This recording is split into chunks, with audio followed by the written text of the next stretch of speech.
नमस्कार, मी धनश्री देवडेकर. पाहूया दिवसभरातल्या शिवसत्ताच्या काही ठळक घडामोडी. 2 दिवसांपासून बेपत्ता असलेल्या 3 वर्षीय चिमुकलीचा मृतदेह तिच्याच घरातील पोटमाळ्यावरील बॅगेत सापडल्याने खळबळ उडाली आहे. शेजाऱ्याशी झालेल्या वादातून या 3 वर्षीय मुलीची हत्या झाल्याचे समोर आले. तळोजा पोलिसांनी आरोपी मोहम्मद अन्सारीला अटक केली आहे. अन्सारी कुटुंबाचा लहान मुलांच्या खेळण्यावरून शेजारच्या कुटुंबासोबत वाद होता. याशिवाय अन्सारी ऑनलाईन गेम मध्ये 45,000 रुपये हरला होता. या तणावातून अन्सारीने चिमुकल्या मुलीची हत्या केल्याचे सांगण्यात येत आहे. रोहा तालुक्यातील चनेरा येथील न्यू इंग्लिश स्कूलमधून एक धक्कादायक वृत्त समोर येत आहे. शाळेतील शिक्षक अनिल कुंभार यांनी शाळेत शिकणाऱ्या तब्बल 6 मुलींवर विनयभंग केल्याचा धक्कादायक प्रकार उघडकीस आलाय. या संदर्भात रोहा पोलीस ठाण्यात पॉस्को कायद्याअंतर्गत गुन्हा दाखल करून शिक्षक अनिल कुंभार यांना अटक करण्यात आली आहे. महाराष्ट्र राज्य परिवहन महामंडळाच्या रायगड जिल्ह्यातील अलिबाग आगारात आज सकाळी 7 वाजण्याच्या सुमारास एक अनोळखी मनोरुग्ण यांनी उपचार मांडला होता. सदर मनोरुग्ण हा अलिबाग बस स्थानकात बसखाली झोपणे, बसमध्ये चढून उड्या मारणे तसेच येणाऱ्या जाणाऱ्या बसमध्ये येणे तसेच प्रवाशांच्या पाठीशी धावत जाणे आदी प्रकार करत असल्याने एसटी कर्मचारी प्रवासी वर्गात घबराट निर्माण झाली होती.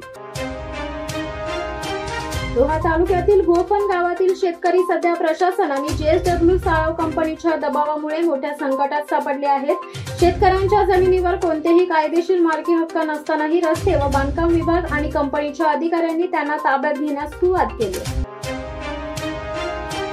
महाड तालुक्यामधून जहाल नक्षलवाद्याला पकडण्यात आल्याची माहिती समोर आली आहे. बिहार स्पेशल टास्क फोर्स आणि महाड MIDC पोलिसांनी संयुक्त कारवाई करत या नक्षलवाद्याला ताब्यात घेतले. दिनांक 27 मार्च रोजी मध्यरात्रीच्या सुमारास देशमुख कांबळे या गावातून एका जहाल नक्षलवाद्याला अटक करण्यात आल्याची माहिती पोलिसांनी दिली. अष्टपैलू खेळाडू शार्दूलने IPL 2025 मध्ये लक्षणीय छाप पाडली आहे. मेगा लिलावत त्याला कोणत्याही संघाने विचारात घेतले नव्हते. मात्र लखनौ सुपर जायंट्स संघातील मोहसिन खान दुखापतग्रस्त झाल्याने 2 कोटीच्या बेस प्राइसवर त्यात लखनौ सुपर जायंट्स संघात प्रवेश मिळालाय. पण या संधीचा शार्दूल ठाकूरने सोनं करत मानाची पर्पल कॅप देखील मिळवली आहे आणि सर्वांचे लक्ष आपल्याकडे आकर्षित केले. मोठ्या पोलीस बंदोबस्तात कोल्हापूर सत्र न्यायालयात सुनावणीसाठी आलेल्या प्रशांत कोरटकरवर अखेर हल्ला करण्यात आलाय. न्यायालयीन परिसरातच वकिलानेच प्रशांत कोरटकरला पोलीस बंदोबस्तात असताना मारहाण केल्याची घटना घडली आहे. छत्रपती शिवाजी महाराजांबद्दल अपशब्द वापरणाऱ्या प्रशांत कोरटकरला आज पुन्हा एकदा कोल्हापूरच्या सत्र न्यायालयात हजर करण्यात आले होते.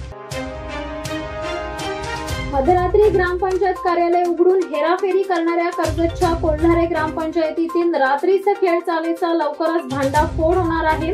येथील ग्रामस्थांनी यासाठी कर्जत पंचायत समितीकडे धाव घेत CCTV फुटेजची मागणी केली. याबाबतचे पत्र गटविकास अधिकाऱ्यांना दिले. त्यामुळे ग्रामपंचायतीच्या कर्मचाऱ्यांनी नेमके कोणाच्या इशाऱ्यावरून ग्रामपंचायतीचे कार्यालय उघडले होते हे आता समोर येणार आहे.